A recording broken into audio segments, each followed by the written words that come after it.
Muy buenos días, muy buenas tardes, dependiendo de dónde nos encontremos, ¿verdad?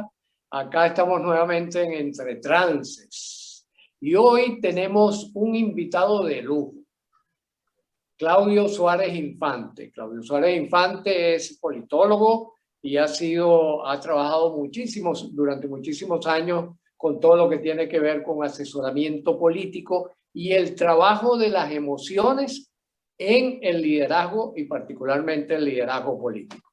Así que un gran abrazo, bienvenido Claudio y bueno, queremos que hagas una pequeña presentación. El tema de hoy que vamos a trabajar es precisamente el resentimiento social, lo que nos está ocurriendo en estos momentos en muchos países y también mucha gente que está con un resentimiento social con respecto a la situación de coronavirus. Así que adelante, Claudio.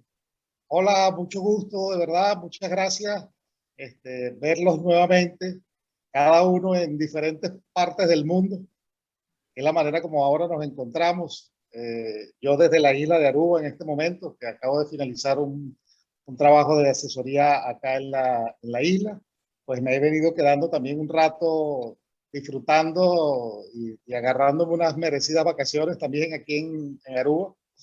Pero sí muy pendiente de todo lo que está sucediendo en el mundo, de todas las cosas que se están produciendo a través de la cantidad de conflictos sociales que están impactando a todos los países, ¿no? No es un tema exclusivo de alguna parte del mundo. Ya lo habíamos venido advirtiendo que este proceso de pandemia, porque no podemos hablar todavía de pospandemia.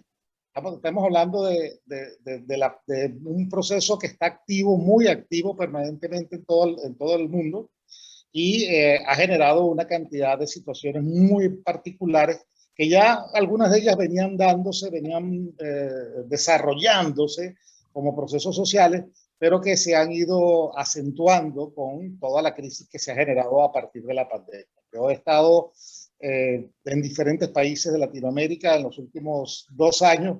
Le comentaba a un amigo hace poco que me decía, bueno, ¿y en cuántos países, en cuántas ciudades? Le digo, bueno, ¿qué te puedo decir? Yo en 2 años he dormido en 58 camas diferentes. Así que puedes imaginar la cantidad de rutas que he tenido que dar por México, por muchas ciudades, en Perú por muchas ciudades, en Ecuador también, en República Dominicana, bueno, en Colombia. Hemos estado también trabajando, haciendo algunas cosas. Probablemente tenga que regresar a Colombia pronto.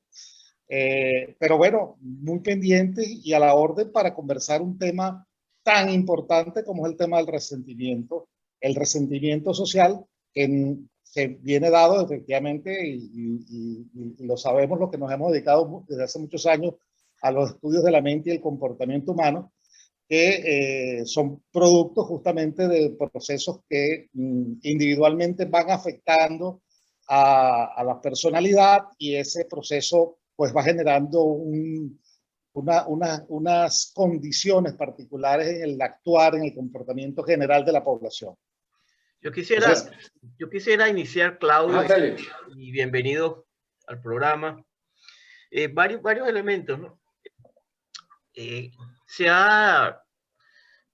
Los últimos meses ha habido como una especie de, no sé, planteándonos desde un punto de vista sistémico en diferentes partes del planeta, una serie de situaciones de tensión. Yo pienso que la pandemia ha generado, o esta situación del COVID ha generado cosas que ya estaban allí, ¿no?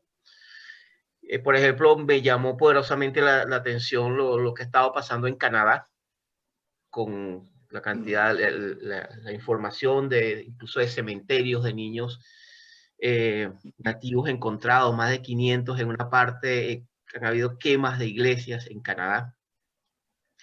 Han habido tensiones en esos territorios de Canadá. Estamos hablando de Canadá, que tradicionalmente uno lo asocia con altos estándares de convivencia, ¿no? Pero si nos movemos a la vieja y mítica Europa, hay una serie de conflictos y tensiones que ni siquiera se mencionan. Por ejemplo, incluso en los países nórdicos tensiones, por ejemplo, entre grupos musulmanes con personas locales, que hay tensiones enormes, sobre todo, por ejemplo, en una ciudad como Estocolmo, aunque eso no se dice. Me llama la atención mucho el proceso que ha pasado en Perú, ¿no? La tremenda polarización que hay y enojo que hay allí entre el ciudadano. Y así como eso pudiéramos distinguir, a comenzar a hablar de situaciones que hay como activadas allí. Sin embargo, a mí me llama la atención que cuando uno trata de estudiar un poco, explorar esto del resentimiento, encuentra como elemento común eso en muchos procesos, sin que eso sea la única causa de que esas cosas ocurran, porque sabemos que hay múltiples factores. A mí la reflexión con la cual yo me gustaría iniciar es algo que yo le escuché a un psiquiatra norteamericano hace 10 años atrás, Michael Wilson, que él hablaba sobre el potencial que tenía el resentimiento como una emoción compleja en los procesos políticos, tanto como una oportunidad de puente, de revisión, como una experiencia para aprender, que se puede aprender mucho de eso, por qué está allí y qué puedo hacer y qué podemos hacer, pero también como una arma, él decía, o sea, tiene una alta, primero por la capacidad de contagio que tiene, y segundamente cuando eso lo unimos con la ideología, tenemos un arma muy peligrosa en las manos. ¿Qué piensas tú al respecto como un explorador y como investigador en esa área, asesor también? Sí, ciertamente, Félix y Luis y todos los que nos escuchan. El tema del resentimiento es un tema que hemos venido abordando con mucha seriedad, con mucha profundidad en todas nuestras investigaciones. Nosotros hemos desarrollado un método propio de investigación para entender lo que llamamos nosotros los detonantes emocionales y las acciones y las reacciones que se generan a partir de esos detonantes emocionales.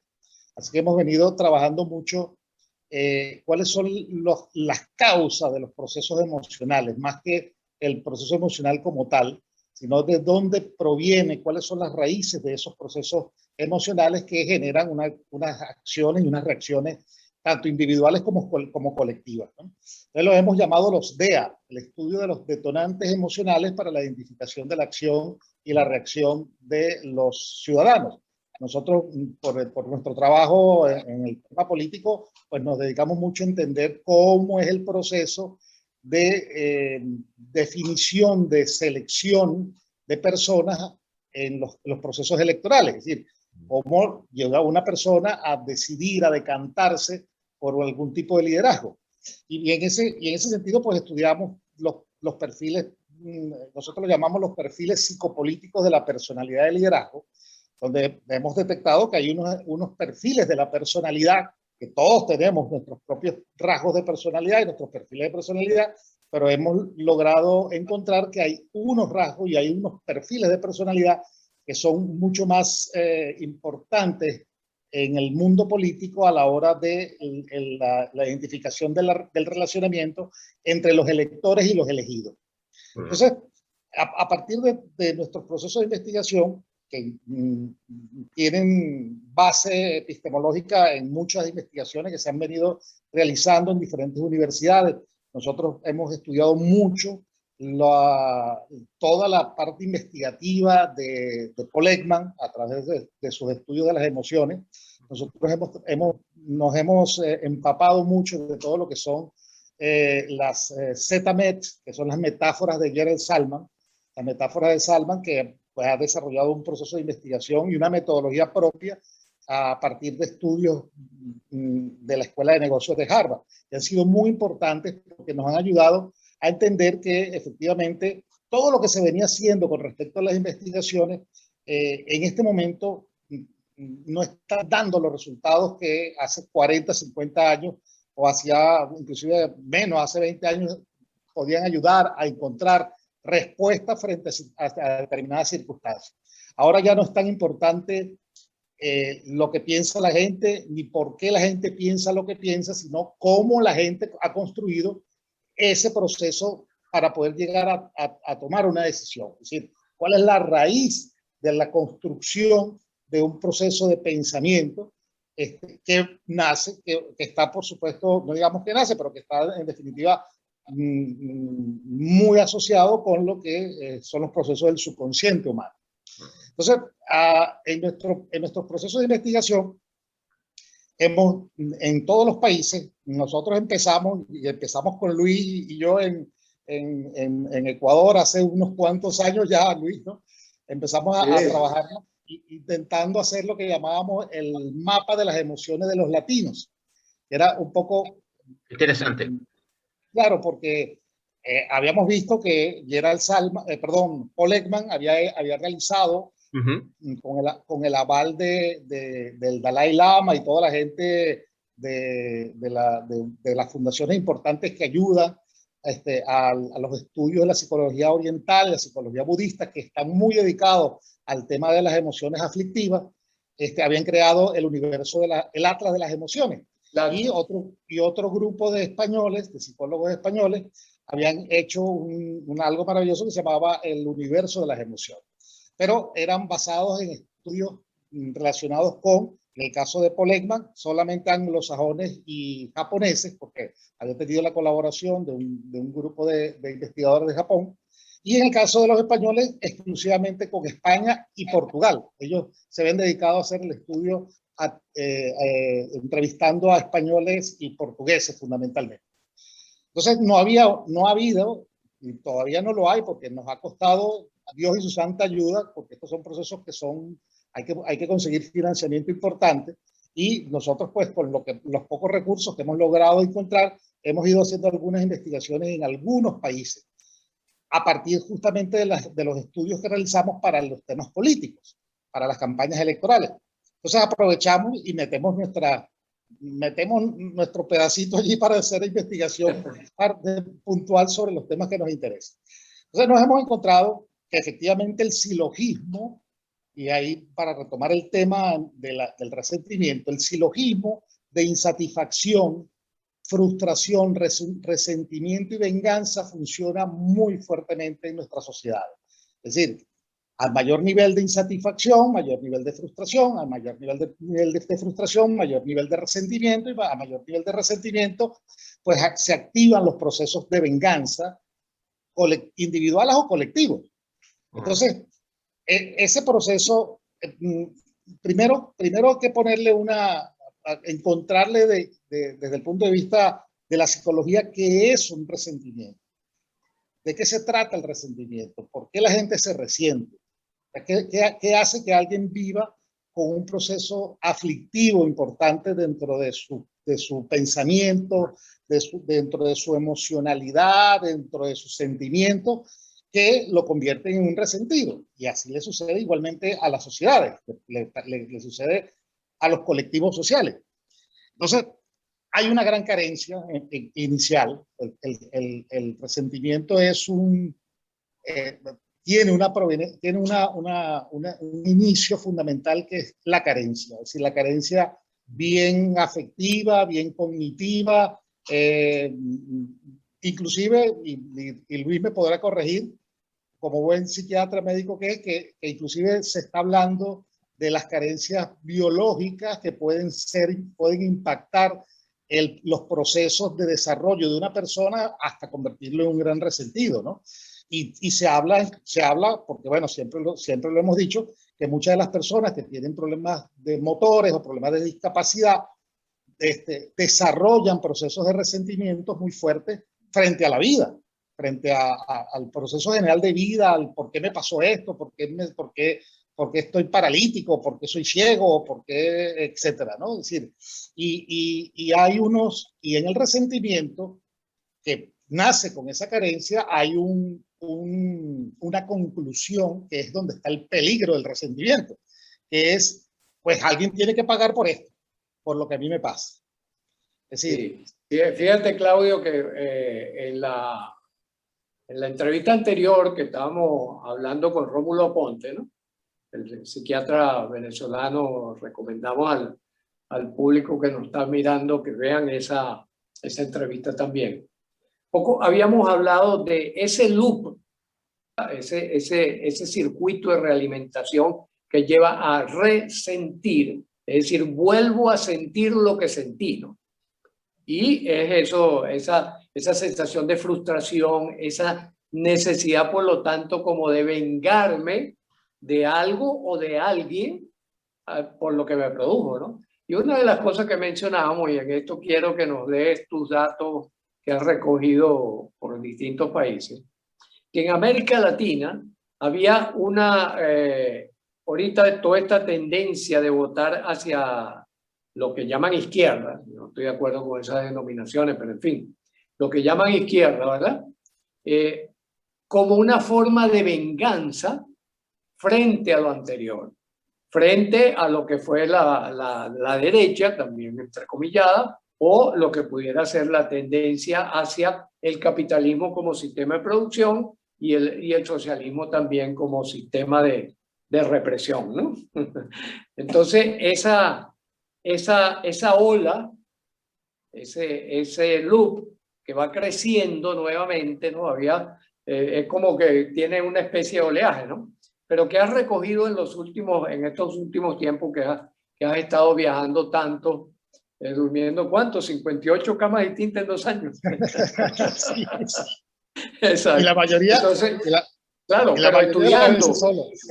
Exacto, y estudiando y analizando ese comportamiento social, muy vinculado al resentimiento. Entonces, un poco habíamos llegado como a una especie de semiconclusión entre los tres, Feli, Rómulo y yo, que en América Latina como que votamos por resentimiento.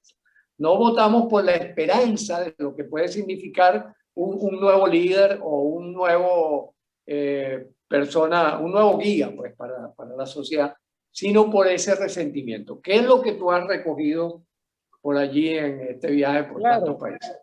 suele pasar, es decir, dentro de las preguntas que hacemos cuando iniciamos un plan de investigación estratégico para una campaña electoral, vamos monitoreando las razones del voto, cuál es la motivación a votar. Entonces, bueno, nos encontramos unos grupitos que dicen, mi voto es político, es partidista, mi voto es por mi partido, yo voto por mi partido. Hay gente que dice todavía, yo voto por los demócratas cristianos, o yo voto por los socialdemócratas, o yo voto por los socialistas. Yo toda la vida he votado, y esa es mi ideología, yo soy comunista, y yo voto por los comunistas, etcétera, ¿no? Encontramos a la gente que dice yo voto porque simplemente me gusta el candidato. Después nosotros vamos haciendo, vamos buscando la manera de ir al detalle de cuál es el gusto por el candidato. Pero en todo caso, hay gente que dice, pues voto por el candidato, voto contra un candidato, o voto contra un partido, o voto contra el gobierno. Entonces hay el voto castigo permanentemente. Entonces en las campañas hay mucho de plebiscito, en las campañas electorales en general, y por eso en estos momentos además se están polarizando mucho. No es solamente el caso peruano que decía Félix, es el caso en general y no solamente en Latinoamérica.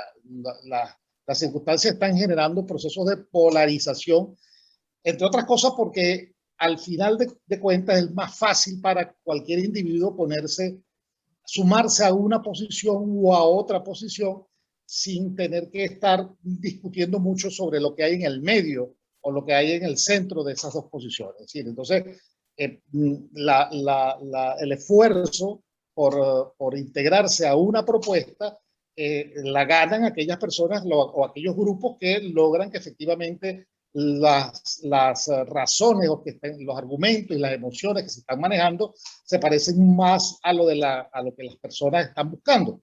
Entonces, logran que los grupos sociales se sumen a uno u otro lado. Pero el tema del resentimiento en general, y por cierto, cuando Félix hablaba sobre el caso de Canadá, donde además yo viví en Vancouver, en British Columbia, y toda la complicación. Ya yo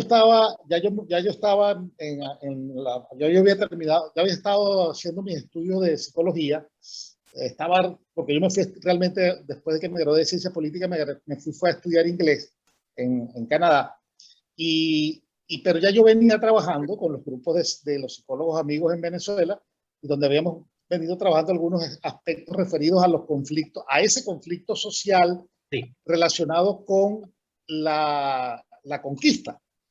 Todo el tema de los problemas que se habían generado entre los grupos étnicos, entre los aborígenes, entre bueno, en el caso, en los casos de muchos de nuestros países y sobre todo de las islas del Caribe, eso sumado al tema de la esclavitud, ¿no? de la traída de la cantidad de gente de África como esclavos a todos estos países.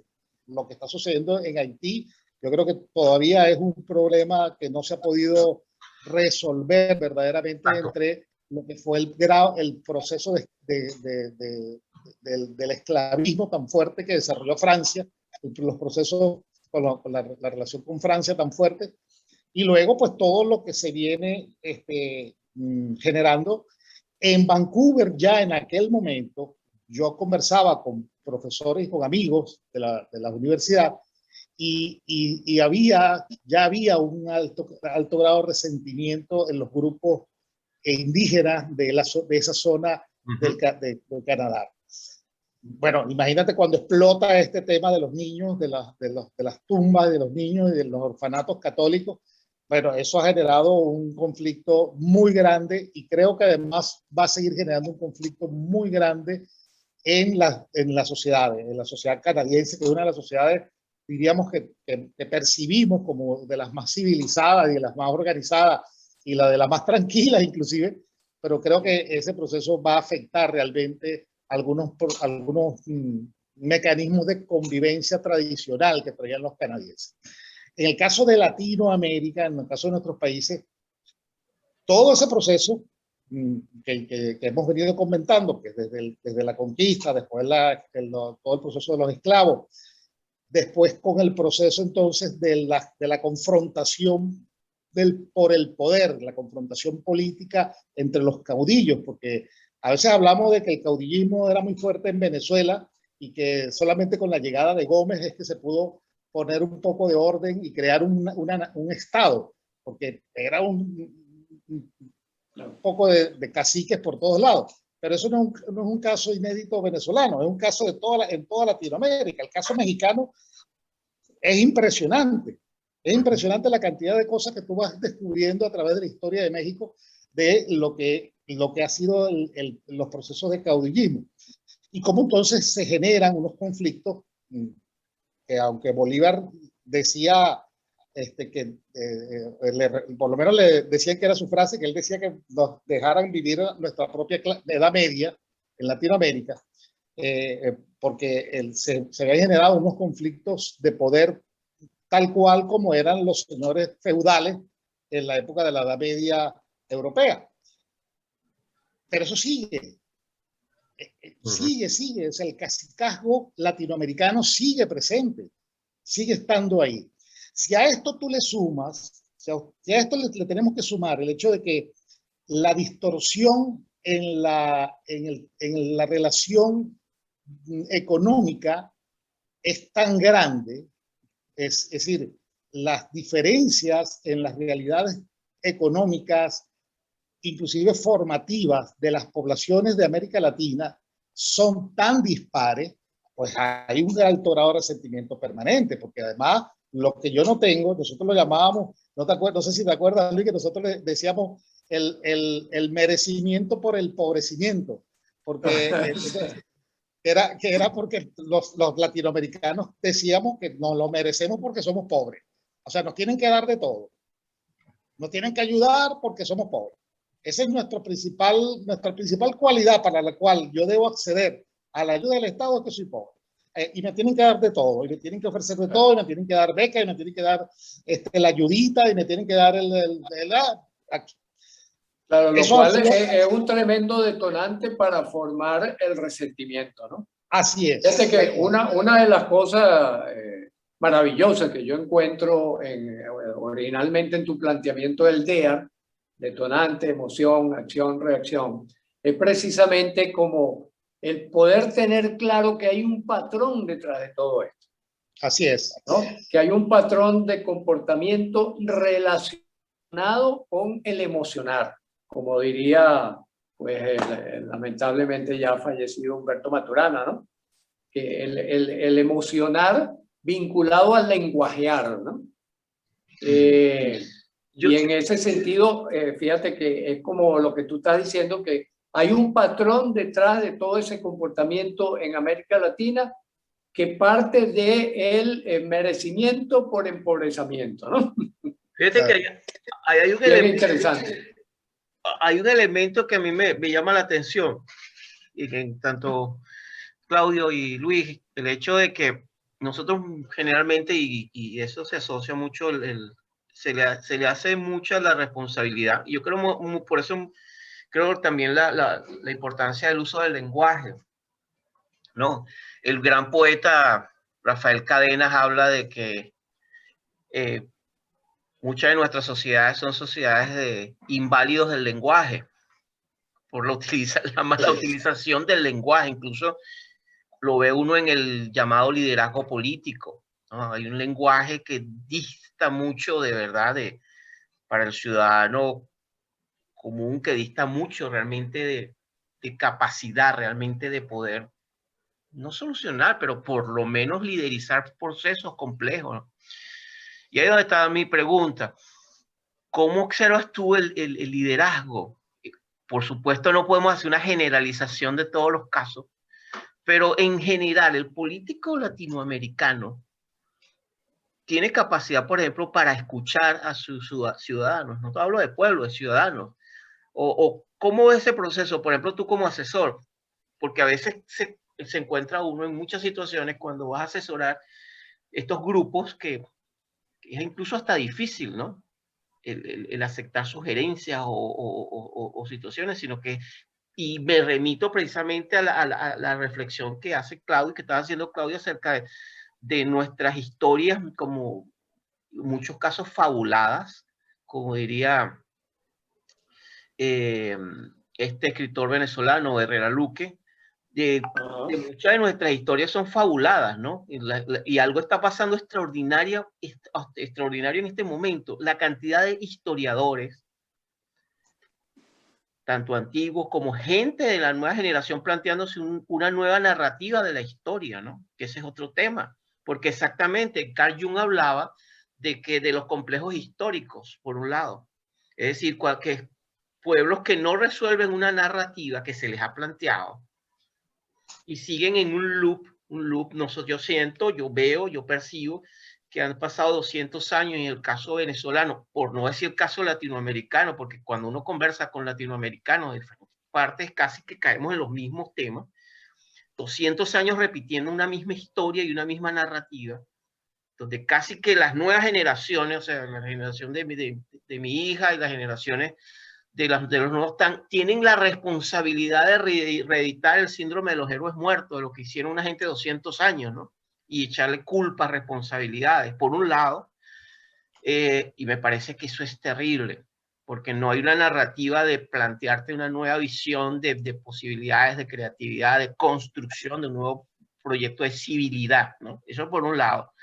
Pero también por otro lado me digo, y el papel de las élites, y no solamente hablo de élites políticas, también las élites, lo que llaman élites intelectuales, en este papel como mentores y como guías de los, bueno, de las sociedades, ¿no?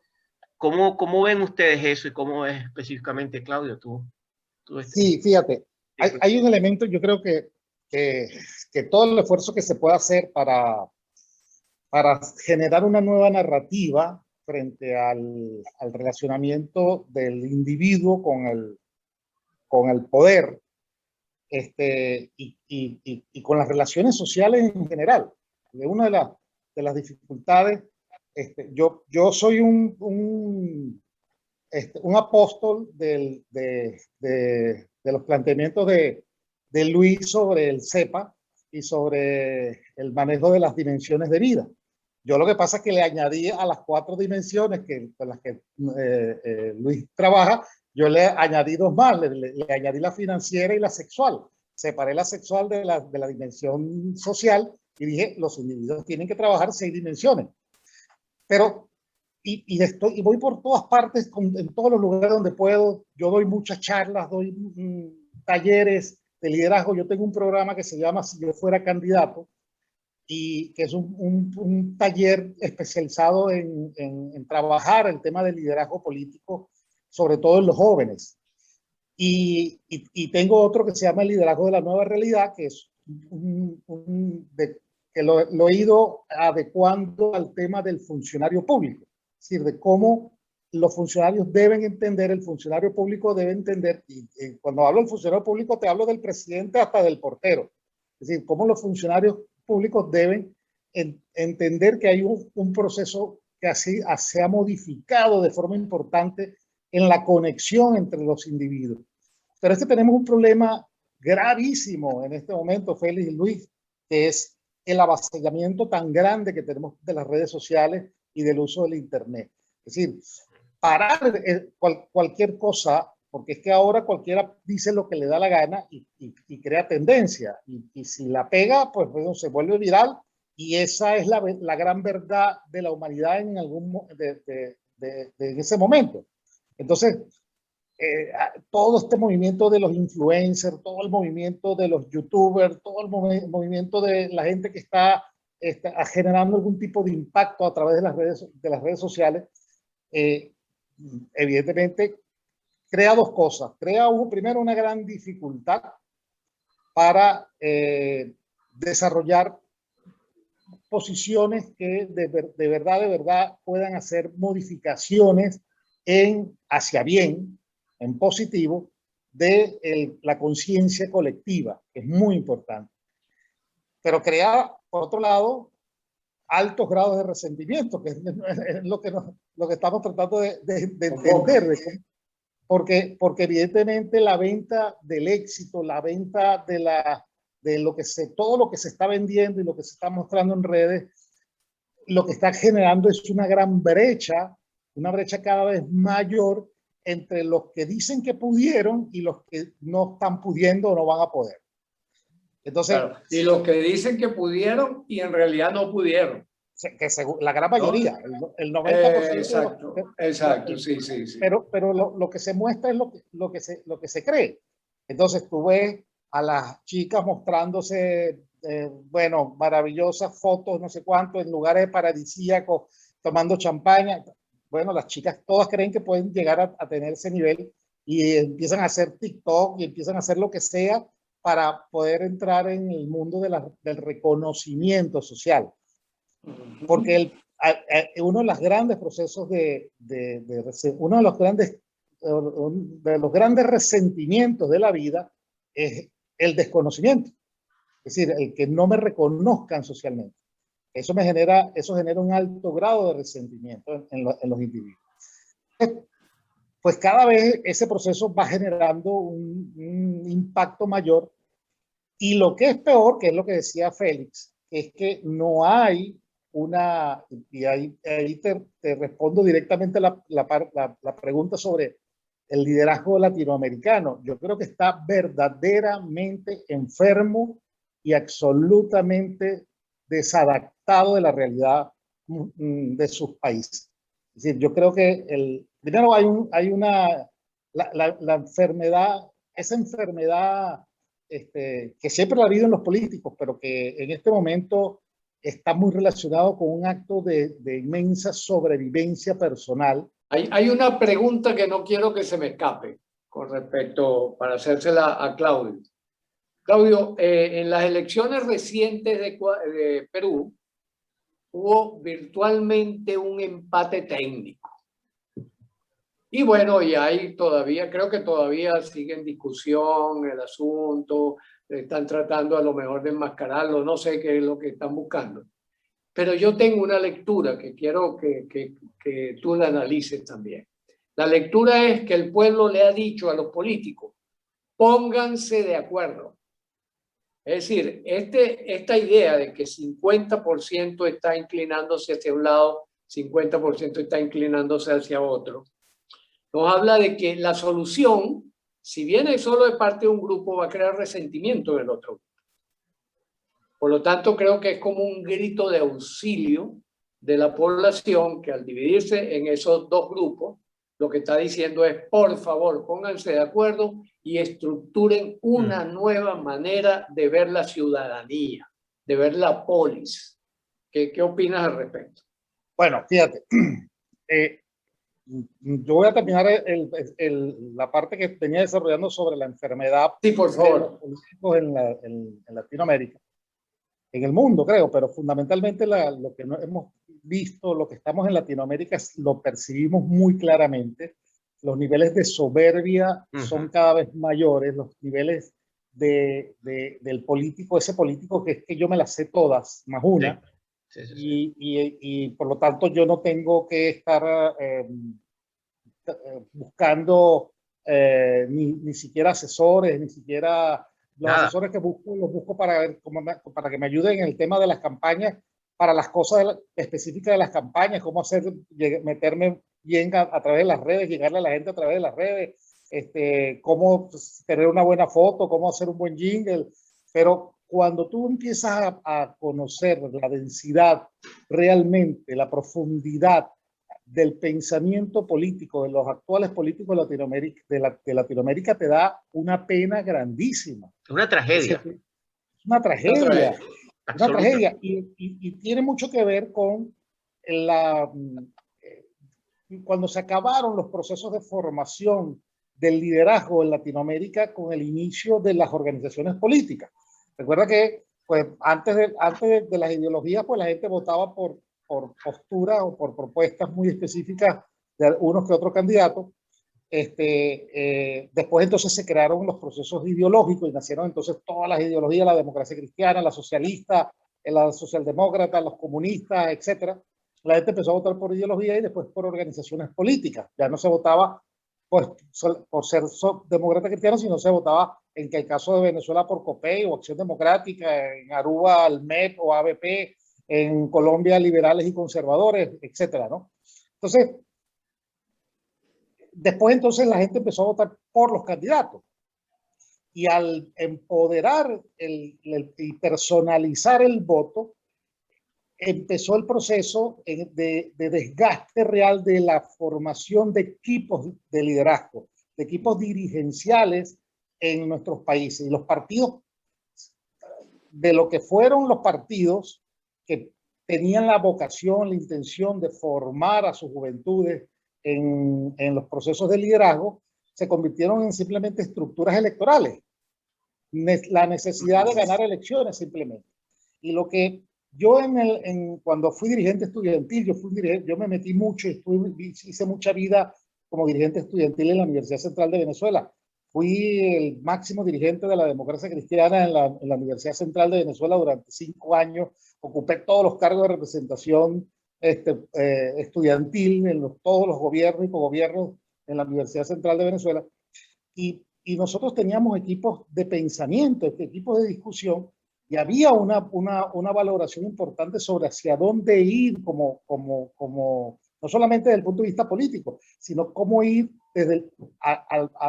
como país, o sea, cuál era el país que estábamos buscando. Yo he tenido que abandonar, y lo digo con mucha responsabilidad, yo he tenido que abandonar inclusive campañas electorales en mitad de la carrera porque es imposible entenderse con el candidato. Es imposible entenderse con candidatos de unos niveles de soberbia y unos niveles de falta de empatía en general, de falta de respeto en general. Yo he percibido lo mismo. Sí, pero muchísimo, y en todos los países. En todos los países lo he visto. No lo he visto solamente en uno de los países, lo he visto en todos los países. Yo he trabajado desde México hasta la Patagonia. O sea, he trabajado en todos los países de Latinoamérica. Y me ha tocado ver gente con un altísimo nivel, con políticos que realmente están muy comprometidos con su tiempo y su espacio de liderazgo de este momento, como hay otros que simplemente pues, intentan llegar porque tienen una necesidad económica que resolver. Entonces, hasta ese punto vemos nosotros los temas de liderazgo. Y lo que dice Luis, que Luis en eso, y lo conversamos muchas veces, termina siendo muy romántico dentro de lo que es la el entender y comprender a la humanidad, porque es que el tema, o sea, y yo lo entiendo porque Luis su vocación es esa, de buscar la cosa, la parte importante, positiva y buena del hecho de ser humano. Yo en los últimos tiempos he venido, que además los quiero invitar a ambos y a todos los que se puedan incorporar también, yo he venido creando de alguna forma comunidades de discusión referidas al tema del poder. Y entonces en México, estando en plena pandemia, metido por allá en una playa paradisíaca durante 8 meses, caminando de arriba abajo por la arena de la playa porque no había más nada que hacer, en Puerto Escondido, en Oaxaca, dije, hay que crear el CEMEPO, hay que crear el Centro Mundial de Estudios del Poder. Y voy a convocar a un grupo de personas para que nos dediquemos a estudiar el poder en su más amplia sección. O sea, el poder en la condición no solamente del relacionamiento del poder político, sino del impacto del poder en el ser humano, que va desde los temas, pasa también por los temas políticos, evidentemente, pero pasa por los temas de relacionamiento individual muy importantes, y pasa hasta por el humor, pasa por la alegría, pasa por el poder de la comunicación, el poder del lenguaje, pasa por el poder ahora de las telecomunicaciones, de las comunicaciones, de la manera de acercarnos. Pero, ¿por qué? ¿Cuál es el objetivo fundamental del CEMEPO? Es que yo creo que debemos, todos los que podamos, los que tengamos voluntad para dejar algo en este tránsito por la tierra, hay que hacer un gran esfuerzo de transformación del liderazgo político de nuestros países. Hay que ayudar a formar a una generación, a varias generaciones, que podrán asumir el control de sus países en 15, 20, 25, 30 años. Pero que en definitiva desde ya hay que formarlos. Desde ya hay que ayudarlos a formarse integralmente y no sobre las premisas tradicionales típicas de lo que se llama el liderazgo o el liderazgo político. Yo creo que hay que darle formación humana a nuestros dirigentes, hay que darle una gran formación, y en eso Luis es como decimos nosotros los venezolanos, el papá de los helados, en la necesidad de hacer transformaciones consistentes, de gran nivel. De cómo contribuir a eso. Ahora, dentro de ese análisis, Claudio, ¿qué opinas, por ejemplo, claro, porque ¿qué ocurre? Yo estaba pensando en el absolutismo. Y estaba pensando concretamente, pensé en dos grandes personajes, Luis XIV y Adolfo Hitler, que mostraban un gran resentimiento cuando no eran satisfechos en su concepción de lo que era la humanidad, de lo que era el pueblo, de lo que era sus respectivos países o su idea de imperio, ¿no? Porque ambos tenían esa idea de imperio, ¿no? Y recordaba la famosa frase que le atribuyen a Hitler en sus últimas horas, según la secretaria aquella que habló a última hora, que decía, cuando los generales le plantean que por qué no rendirse, y Hitler dice, este país me desmerece, que pague las consecuencias de su traición. Es decir, él fue el que se sintió traicionado. Detrás de eso hay una enorme soberbia, ¿no? Igual de las tantas veces claro, que por ejemplo, que el mismo Luis XIV tuvo que afrontar cuando ¿cómo se llama? Bueno, lo que después serían los burgueses se le oponían y tal, y intentaba someterlo, como una traición hacia yo, que soy el representante del cielo o de Dios en la tierra, y vienen a contradecirme. Entonces, esa soberbia me lleva a un resentimiento también, así como hay un resentimiento del lado de los seguidores o del pueblo, ¿verdad? Cuando ese líder que me prometió sacarme del sufrimiento para llevarme a la felicidad y no ha cumplido, sino todo lo contrario, ¿no? Sí, pero ¿Qué se te ocurre al respecto? claro, pero es que eso es muy importante lo que estás diciendo, porque es verdad. El, la manera de expresarse, el resentimiento, en la mayoría de las veces, o la mayoría de las veces en los países ha sido a través de un liderazgo determinado. Es decir, empoderar a alguien que efectivamente encarne toda la necesidad de venganza, de violencia, de cómo drenar ese proceso de resentimiento.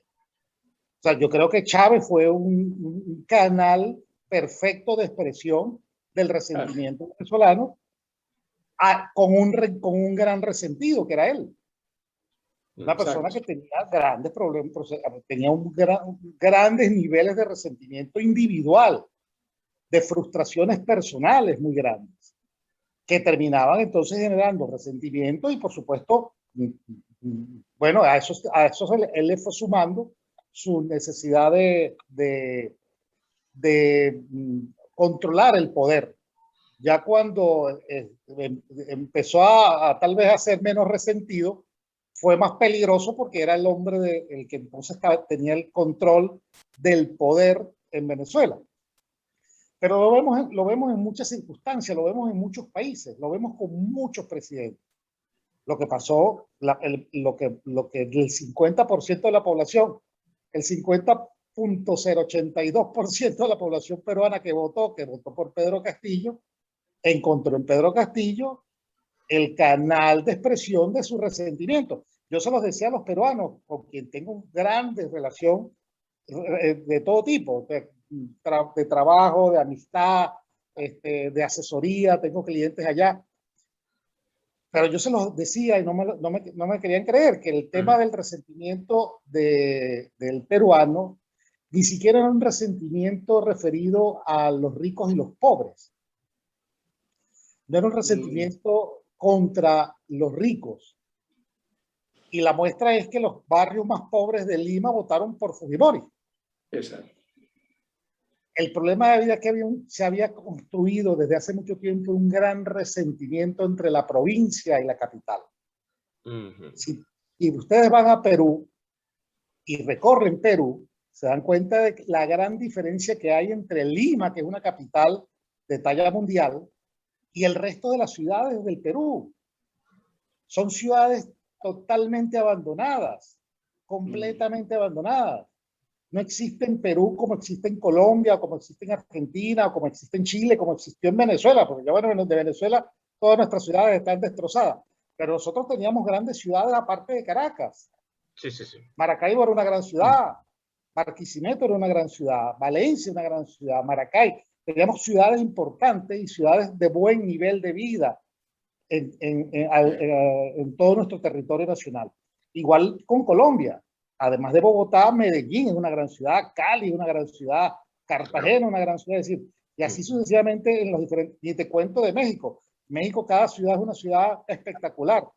Cada una me gusta más que la propia Ciudad de México. Son ciudades hermosísimas, las ciudades de la mayoría de los estados de México.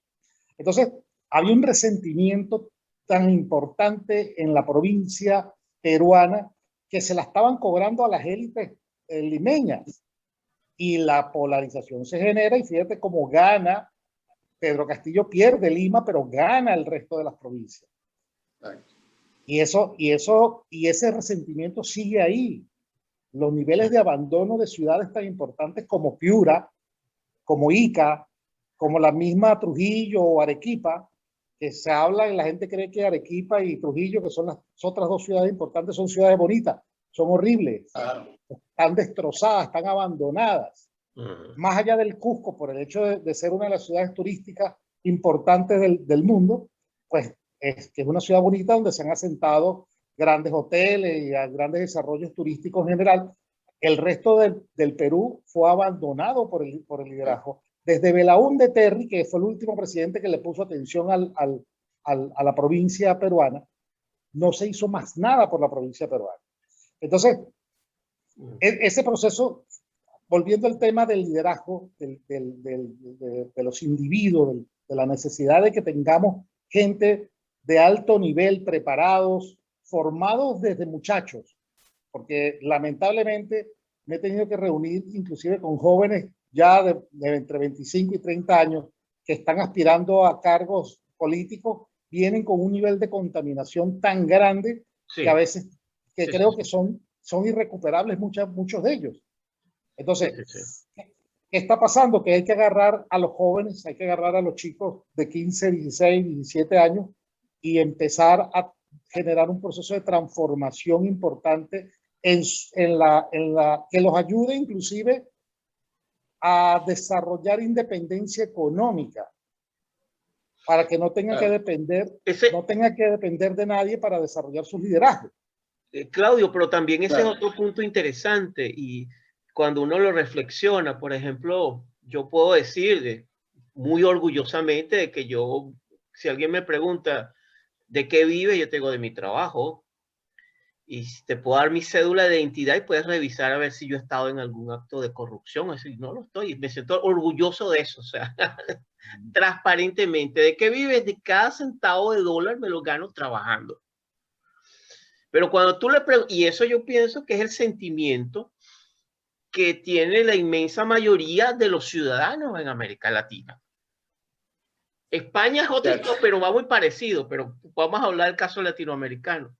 Pero cuando tú le preguntas a un político ¿de qué vives tú? Te bloquean hasta en las redes, ¿no? O sea, claro, yo creo que hay un elemento fundacional. Lamentablemente, yo creo que Claudio da con exactitud en un punto, una de las aristas. La política para hacer dinero y hacer negocios, no la política como un medio para ayudar, para expandir, de crecimiento, de visión, de trascendencia.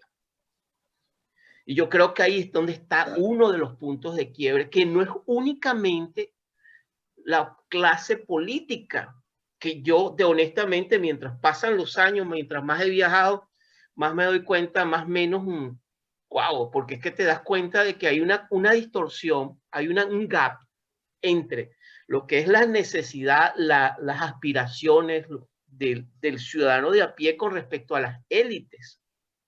O sea, casi que volvemos de nuevo a la Edad Media, incluso a los tiempos de los romanos, ¿no? Una élite que está acá y las clases más necesitadas. O sea, es impresionante. Por otro punto, pero no es únicamente en los políticos. Yo también lo veo es una percepción en las clases intelectuales, salvo honrosas excepciones. Salvo honrosas excepciones, veo muy poca gente realmente en sintonía con lo que tienen las necesidades. Entonces surgen liderazgos, ahorita usan el término populistas, ¿no? Sin embargo, yo pienso que hay algo que pasa, por ejemplo, lo vivimos los venezolanos con el caso de Chávez, y lo han vivido, lo están empezando a vivir muchos pueblos latinoamericanos en este momento. Pero es que esos liderazgos no emergen como no emergió Hitler por generación espontánea. Eso no surge así. Surge porque hay una base, hay una población que resuena con el discurso, tanto a un nivel consciente como inconsciente. Por ejemplo, el caso del Chávez. Chávez emerge con un discurso que hace resonancia con el inconsciente colectivo de una narrativa de 200 años y antes de 200 años, la cual se nos ha venido repitiendo. Entonces, entramos en el tema de las emociones. Como es cuando eso conecta, ya no hay capacidad para pensar, para reflexionar, para tener un pensamiento crítico. Y los pocos que lo tienen son perseguidos, son cuestionados, son ridiculizados. Eso ha pasado, ¿no? Sí. Entonces, eso perdona, Félix, que me hiciste recordar que estos días tuve una discusión con unos amigos en la playa. Estábamos en un cumpleaños de otro amigo acá que hizo su celebración ahí a orilla del mar. Y se armó un grupo de conversación y empecé a hablar yo sobre la historia. Estaba un grupo de peruanos y empiezo yo a hablar sobre la historia del Perú y yo me decía, caramba, pero ¿cómo sabes tú tanto de la historia del Perú más que nosotros y no sé cuánto? Y bueno, a mí me gusta mucho estudiar la historia latinoamericana en general. Y claro. Cada vez que llego a un país, antes de irme a un país que me están contratando por algo, hago una gran investigación sobre el país, y estudio un largo rato sobre el país, me aprendo el país, ¿no? Por lo menos hasta donde puedo, ¿no? Y la discusión estaba porque en ese momento llega un holandés, que también es parte del grupo, y entonces se mete y dice, bueno, la verdad es que mientras que la culpa de todo lo que ha pasado en estos países es porque los españoles y no sé cuánto, y que no sé qué, y que los que nos conquistaron, La historia negra. los españoles. Yo le digo, mira, pero si tu hipótesis o tu argumento es válido, ¿qué ha pasado con la India? ¿Qué ha pasado con Sierra Leona? ¿Qué ha pasado con Kenia, con Angola? Es decir, ahí no entraron los españoles, ahí entraron los ingleses. Exactamente. ¿Qué ha pasado con Jamaica? Claro. Entonces, le digo, mira, el tema no es un tema de quiénes nos conquistaron o quiénes no nos conquistaron. Es un tema importante referido y lo analizaba un grupo, tuve la oportunidad de participar en un grupo de un chat que me invitó un amigo que es profesor en una universidad prestigiosa en Estados Unidos, y él pudo llevar invitado y me invitó yo simplemente de escucha, ¿no? En esta conversación. Y una de las cosas que se discutía, era justamente cuál era la diferencia entre los países civilizados y los países no civilizados, por llamarlo de alguna forma, o los del primer mundo y los del segundo y el tercer mundo, como los quieran clasificar, ¿no? Y es un problema de las instituciones, o sea, del respeto por las instituciones. Y pareciera que el elemento clave es respetar las instituciones que se establecen como parte de un acuerdo de convivencia de un colectivo determinado. Es decir, si tú y yo eres parte de esta sociedad y eres parte de esta nación y de este estado y te asumes con nacional de determinado país, pues tienes que respetar las instituciones. Porque hay un acuerdo de convivencia que se llama la Constitución, y la Constitución establece cuál es el valor y cuál es el nivel de esa. Esos son los parámetros, ¿no? Los parámetros. Claro, los parámetros básicos. Ahora, aquí quiero introducir otro elemento, Claudio, a ver qué opina, que es la importancia del ritual. O sea, el ritual como un elemento para constituir lo que tú estás diciendo, constituir un respeto y una actitud hacia las cosas. Y que nos hagas algún comentario con respecto a rituales de detonantes, de emociones, de acciones y de reacciones. Perfecto, fíjate. Ahorita muchas cosas me llegan a la mente, pero hablando sobre el tema del resentimiento, antes de entrar al tema del ritual, que alguna vez le escuché yo, de las pocas cosas que le escuché interesante al conde del Guácharo siendo político, ¿no? El conde Benjamín Roncero, candidato. Y fue que una vez le estaba entrevistando a algún programa, no recuerdo dónde, de las televisoras de Venezuela, le preguntaban que cuál era la diferencia entre él y Chávez, que además él venía también de ser un tipo de estratos muy bajos, venía desde el fondo, pues había padecido todo lo que había padecido, su mamá, su familia, muy pobre, y que bueno, logró encumbrarse. ¿Y cuál era la diferencia que él veía con Chávez? Y él dijo algo súper importante, dijo, la gran diferencia entre Chávez y yo es que él es un resentido y yo soy un agradecido. Es decir, yo transformé mi proceso desde donde vengo, de todo lo que me ha pasado, de todo, hasta llegar al punto de tener la capacidad y la sencillez de agradecer por lo que he logrado. Cosa que suele no sucederle a la mayoría de las personas, ni mucho menos a la mayoría de los políticos. Entonces, en el caso de lo que tú te refieres en relación a los rituales, que además creo que de alguna forma lo que intentamos es establecer un método frente a ese proceso de vida que nos saque, y creo que eso es una parte importantísima para la conclusión de lo que venimos conversando, que es cómo rompemos ese silogismo de insatisfacción, frustración, resentimiento y venganza. sea, ¿qué tenemos que hacer? Y evidentemente tenemos que trabajar los métodos sobre los cuales el proceso que genera la detonancia emocional no afecte nuestro proceso de acción y reacción en cuanto a lo que para nosotros es debe ser un proceso de vida en positivo. O sea, debe ser un proceso de vida en el que no estás haciéndole daño a nadie, donde tu proceso además individual va en consonancia con algunos parámetros fundamentales de vida, como es el crecimiento. En mi caso, por ejemplo, que yo he dicho, cada vez me he vuelto cada día más simple. O sea, cada vez estoy más, además porque como me he vuelto portátil, entonces estoy cada vez más sencillo. Estoy cada vez más simple en todas mis cosas. Es decir, me importa menos comprar ni nada, ni ropa, ni tener grandes gastos, ni hacer grandes inversiones de muchas cosas, sino lo fundamental. Entonces, me he dedicado progresivamente a desarrollar lo que para mí es un elemento clave, que es mi crecimiento mental, mi crecimiento espiritual, mi crecimiento en salud, inclusive, aunque yo sigo con mi esquema de saludeando que hablábamos allá en Ecuador, que es que, bueno, yo no he llegado a los niveles en los que ya Luis y Laura han llegado, de un cuidado importantísimo dentro de lo que tiene que ver con la salud, pero que en definitiva intento desarrollar procesos que estén adaptados a esa necesidad biológica de la salud, que no es solamente biológica, lo sabemos, que la salud está verdaderamente conectada. Nuestro proceso de alimentación, nuestro proceso de cuidado está verdaderamente conectado con nuestro proceso emocional y con nuestro proceso mental. Entonces, eso es fundamental. Entonces, generar un método que lo llamemos los ritos dentro de nuestro proceso de entendimiento y de exorcismo del resentimiento. Yo no puedo decir que yo nunca he sido un resentido. A mí me han resentido cosas.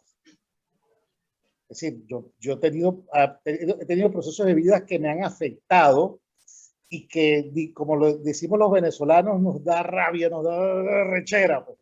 Claro, claro. Nos molesta y nos da coraje, como dicen los mexicanos, ¿no?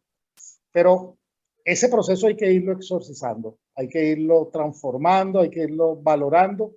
Y ese es el punto clave sobre el cual hay que empezar a trabajar con los jóvenes que dentro de 15, 20, 30 años van a ser los líderes de nuestros países. Si nosotros no ayudamos a que haya una nueva generación mejor formada, mejor educada, con mayores niveles de entendimiento, de comprensión, de empatía, en general, de todo el proceso de vida, que pasa por lo individual, porque es que el drama es que los que empiezan a meterse en la actividad política parece que se desfiguran, o sea, parece que se salen de sí mismos para convertirse en otro ser diferente a ellos, que es el hombre político.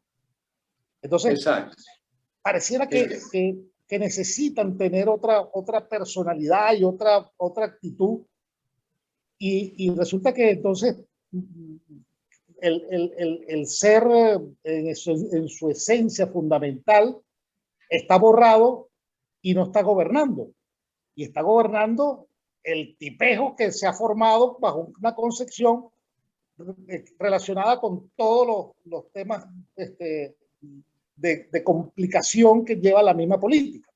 Entonces son desconfiados, soberbios. No recuerdo quién fue el que en una oportunidad nos dijo, es que en América Latina los gobiernos son un botín. Bueno, es decir, no, el Estado es un botín al cual acceden unos piratas que se disfrazan de políticos para acceder a ese botín.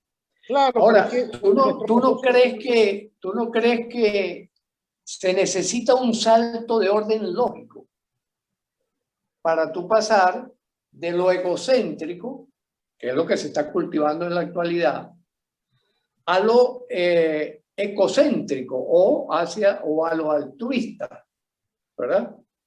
Eso necesita un salto de orden lógico, mental, para yo poderme ubicar como parte de un conjunto, como parte de un fenómeno que requiere empatía, que requiere simpatía, que requiere, como dicen ¿cómo se llama? Los budistas, que requiere compasión, que requiere, digamos, sentir al otro y sentirlo desde mí como una parte constituyente, ¿no? Entonces, ese salto de orden lógico es un salto podríamos decir, de un miembro a un grupo dentro de la teoría de Bertrand Russell, ¿verdad? Es como necesario para uno poder ejercer un cargo público con dignidad. Pero también hay otro contraargumento, Luis, que te puedo también plantear y reflexionar para que sea como un balance. La relación que existe entre poder y psicopatía. ¿Qué pasa cuando es un elemento clave? ¿Qué pasa cuando el resentimiento danza con la estructura psicopática de una personalidad que accesa al poder? De hecho, mira que lo tenemos permanentemente. Tenemos nosotros. Mira, impresionante la cantidad de casos que vemos a diario, y nosotros que estamos en el campo, que estamos conversando y reuniendo. Mira, hay momentos en los cuales de verdad, Félix, en los que yo me retiro asqueado de lo que estoy viendo. Pero además, asqueado y temeroso, porque he dicho, si este loco llega, si este psicópata llega y gana, o sea, yo no voy a poder dormir en mucho tiempo, y yo estoy en este equipo de campaña, así que me retiro. Bueno, mira, pero es que hay un tema enorme que es fascinante. Yo tuve un programa, otro programa que tengo que hicimos un estudio, un análisis con Joaquín Ortega, politólogo venezolano, brillante Joaquín, sobre el Joker, como metáfora, el Joker, ¿no? Y la película de Felix del 2019 sobre el Joker, ¿no? Donde se toca una serie de elementos que daría para otro programa, donde tiene el tema de la psicología social, esas fuerzas situacionales que no controlamos, que hay que ser humilde, no controlamos. No controlamos el contexto social, no controlamos el contexto económico. Lo que podemos hacer, no es un postulado, es una reflexión, es exactamente, Luis lo ha planteado, tú lo has planteado, y yo voy en esa línea con ustedes, que hasta qué punto no es sencillamente tenemos capacidad para controlar un viaje personal que esperanzadoramente pueda tocar de manera realista a otras personas. Y eso creo que se da sobre todo con nuestra propia congruencia personal como persona, o como padre, o como amigo, o como líder que estás haciendo. Por ejemplo, el caso tuyo, que eres un mentor de ciertas personas que están aspirando, que o están en el poder. Pero también es interesante, porque la conversación se ha dado, yo me estaba haciendo una pregunta que es en el meollo: ¿cómo podemos contribuir? ¿O tiene esto solución, el resentimiento social, y detenerlo, que es un tema que hemos tenido tú y yo, Luis? Hay autores que dicen que el resentimiento social no se resuelve. Hay autores que dicen eso, no estoy diciendo que es así. Pero yo pienso que para que eso ocurra también tiene que haber voluntad de las élites que manejan y que tienen capacidad de recursos, no únicamente una responsabilidad del ciudadano de a pie, ¿no? ¿Cómo ven ustedes eso? Ya cerrando el programa, porque ya estamos casi a 2 horas. Sí. Wow, sí. ¿Cómo pasa rápido el tiempo, no? Y no nos vamos dando cuenta, porque cuando la temática es buenísima. Porque, bueno, fíjate, a mí me gustaría, exacto, a mí me gustaría decir que esta temática psicopatía y resentimiento se convierte en una extensión interesante que a lo mejor pudiéramos retomar en otra oportunidad con el mismo Claudio, ¿no? Claro. ¿Qué te parece, Claudio? Seguro, claro que sí, porque además yo creo que cuando estamos trabajando es un tema que a mí me fascina abordar, porque justamente uno de los elementos claves para entender, para hacer diagnóstico del liderazgo que hay, cuando yo llego a un proceso electoral, yo hago un diagnóstico del liderazgo, cuál es el tipo de liderazgo que está aspirando tanto el que me contrata como el adversario. Y evidentemente empiezo por hacer estudios sobre los perfiles de personalidad. Y empiezo a evaluar cuáles son los elementos que están relacionados con la personalidad. Y lo primero que hago es una entrevista al líder, donde converso con él aproximadamente 2 horas, o a veces hasta más. Le hago un cuestionario donde me responde una serie de preguntas sobre los perfiles de personalidad. Y tú vas detectando, a partir de esa entrevista, de esa conversación, vas detectando cuáles son los elementos, los rasgos de su personalidad que efectivamente te pueden denotar, y me he encontrado, te denotan claramente que es un psicópata, ¿no? Claro. Dice, este tipo sencillamente es este va a acabar con cualquier cosa. Claro, yo he tenido que trabajar con candidatos que tienen un vicio sexual muy acentuado. Yeah. Es decir, y eso además los ha metido en problemas. Porque bueno, terminan queriendo acostarse hasta con la escoba. Pues. Entonces, el tema es sexualidad y poder. Sexualidad y poder. Claro. Sexualidad y poder también. Exacto. Y la ansiedad, ¿cómo se canaliza? ¿Hacia dónde disparas esa ansiedad que crea la expectativa de, bueno, hasta dónde yo soy un líder y hasta dónde yo recibo adulaciones y hasta dónde yo soy como el centro que es capaz de hacer lo que le da la gana, ¿no? Así es, pero de eso tenemos, bueno, hay 1000 casos también. Exacto. Que cada vez tú no puedes trabajar. Entonces, claro, en el tema de lo que planteaba Félix, que yo creo que es muy importante, esa parte de cómo hacer para que efectivamente el liderazgo de alguna forma pueda ir transformándose a sí mismo y con ello transformando a las sociedades. Porque de eso se trata. O sea, la clave del líder es que tiene que ser transformador. No puede ser, nos hemos venido acostumbrando a tener líderes que inclusive son pasivos de acuerdo a la voluntad popular. Una buena despedida, Claudio.